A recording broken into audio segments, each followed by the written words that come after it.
नमस्कार मित्रों, स्वागत है मेरे चैनल स्काई स्टोरीज पर। माँ लक्ष्मी की कृपा आप सभी लोगों पर बनी रहे। रामायण और महाभारत ये दोनों ही हमारे सनातन धर्म की मुख्य धरोहर हैं। रामायण काल में भगवान विष्णु ने श्री राम अवतार लिया था, तो वहीं महाभारत काल में श्री कृष्ण के रूप में अवतरित हुए। वहीं भगवान के अलावा इन दोनों ही कालों में कई शक्तिशाली योद्धाओं ने जन्म लिया। रामायण काल में कई ऐसे योद्धा थे जो बहुत ही शक्तिशाली थे, जिनका पराक्रम अविश्वसनीय था। तो वहीं महाभारत काल में भी कई अति बलशाली योद्धा हुए, जिनसे युद्ध करना बहुत ही दुष्कर कार्य था। तो आज के इस वीडियो में दोनों ही कालों के अलग अलग योद्धा की बात करेंगे, जिनकी शक्ति अपार थी, जिनसे युद्ध करना स्वयं देवताओं के भी बस में नहीं था, क्योंकि ये योद्धा बहुत ही शक्तिशाली और महापराक्रमी थे। तो वह दो योद्धा हैं रामायण काल के बाली और महाभारत काल के पितामह भीष्म। जी हाँ दोस्तों, आज हम जिन दो योद्धाओं की बात कर रहे हैं, इन दोनों ही योद्धाओं की शक्ति असीमित थी।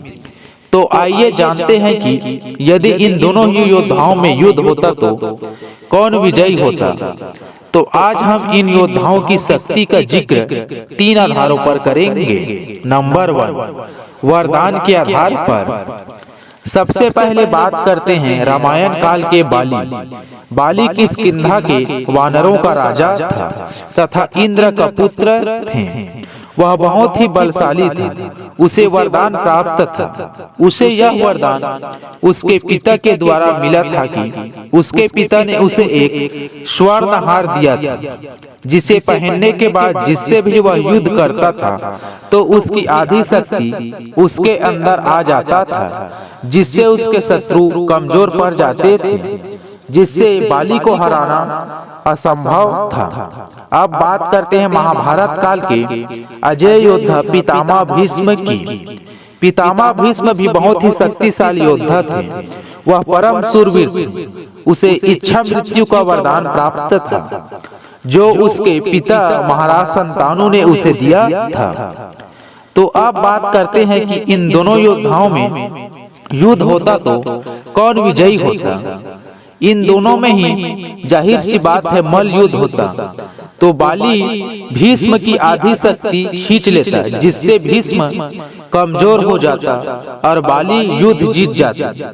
मगर बाली भीष्म को मृत्यु नहीं दे पाते, क्योंकि उन्हें इच्छा मृत्यु का वरदान प्राप्त था। लेकिन इस आधार पर बाली भीष्म से शक्तिशाली थे, तो इस पर बाली की विजय हुई। नंबर 2, अस्त्र शस्त्रों के आधार पर।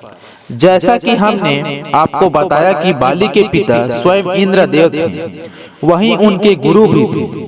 देखा जाए तो रामायण में बाली के पास कोई खास अस्त्र शस्त्रों की जिक्र नहीं मिलता है, लेकिन उनके पास एक गदा अवश्य था।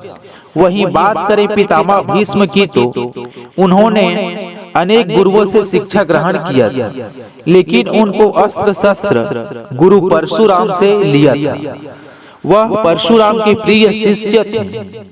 उनके पास उस समय के सभी अस्त्र शस्त्र मौजूद थे, जैसे वरुणास्त्र, अग्नियास्त्र, पर्वतास्त्र समेत उसे ब्रह्मास्त्र का भी ज्ञान था। तो अब बात करते हैं, अगर अस्त्र शस्त्रों के आधार पर बाली और भीष्म में युद्ध होता तो कौन विजयी होता। भीष्म बाली को परास्त कर देते, क्योंकि भीष्म के पास अनेकों दिव्यास्त्र थे, जिनका तोड़ बाली के पास नहीं था। और अगर एकाध दो अस्त्रों का तोड़ भी होता, तब भी भीष्म की अस्त्र शस्त्रों की संख्या बहुत ही अधिक थी।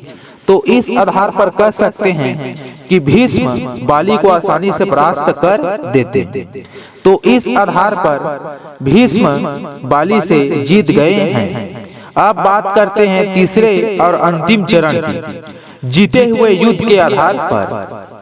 बात करें बाली की तो उसने अपने समय में अनेक युद्ध जीते थे।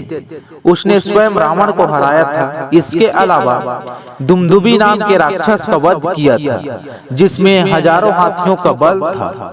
बाली की शक्ति का अंदाजा आप इस बात से लगा सकते हैं कि स्वयं प्रभु श्री राम ने भी उनका छुपकर वध किया था। अब बात करते हैं पितामह भीष्म की।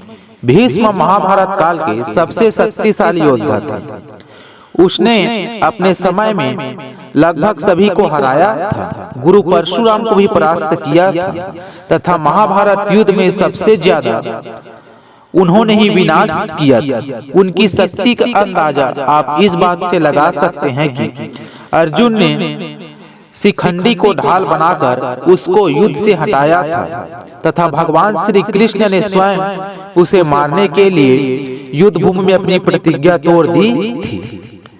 तो बात करें अब इन दोनों ही योद्धाओं की, बाली और भीष्म।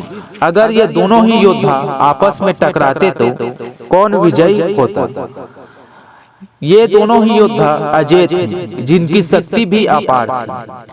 हमने एक एक आकलन में दोनों को विजयी बनाया है, तो अंतिम वाला आकलन को हम आप पर छोड़ रहे हैं, क्योंकि इनका निर्णय करना किसी के बस की बात नहीं है। फिर भी आप कमेंट बॉक्स में बताएं कि कौन विजयी होता।